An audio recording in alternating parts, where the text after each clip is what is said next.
Bonjour, bienvenue dans cette dernière capsule consacrée à la chrétienté médiévale. Aujourd'hui, il sera question de dogmes et d'hérésie, autrement dit à la manière dont l'Église a imposé à tous les chrétiens un ensemble de croyances. L'Église a défini très tôt un ensemble de croyances qu'elle considère comme une vérité fondamentale et incontestable, c'est le dogme. Ces vérités reposent avant tout sur trois principes. Jésus-Christ est le Fils de Dieu, c'est l'incarnation. Il est mort crucifié, c'est ce qu'on appelle la passion. Enfin, il est ressuscité d'entre les morts, c'est la résurrection. Ainsi, toute personne ou toute forme de pensée qui s'éloigne quelque soit peu de ce dogme est considérée par l'Église comme une hérésie.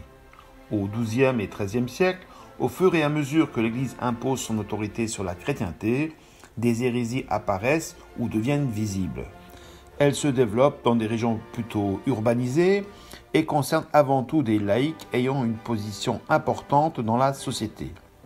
Le point commun entre toutes ces hérésies est de remettre en cause le rôle du clergé en tant qu'unique intermédiaire entre les fidèles et Dieu. Les évêques sont chargés de lutter contre l'hérésie dans leur diocèse en prêchant la foi chrétienne et en condamnant les hérétiques. Lorsque la lutte contre l'hérésie devient trop importante, qu'elle est soutenue par des seigneurs importants ou qu'elle nécessite l'intervention du roi, les papes interviennent en appelant à la croisade.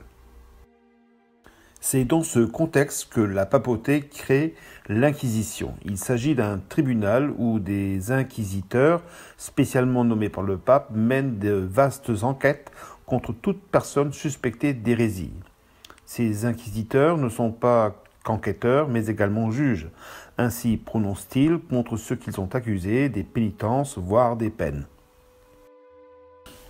Retournons pour terminer vers la fresque d'Andrea di Boneto, dénommée le triomphe de l'Église et des Dominicains.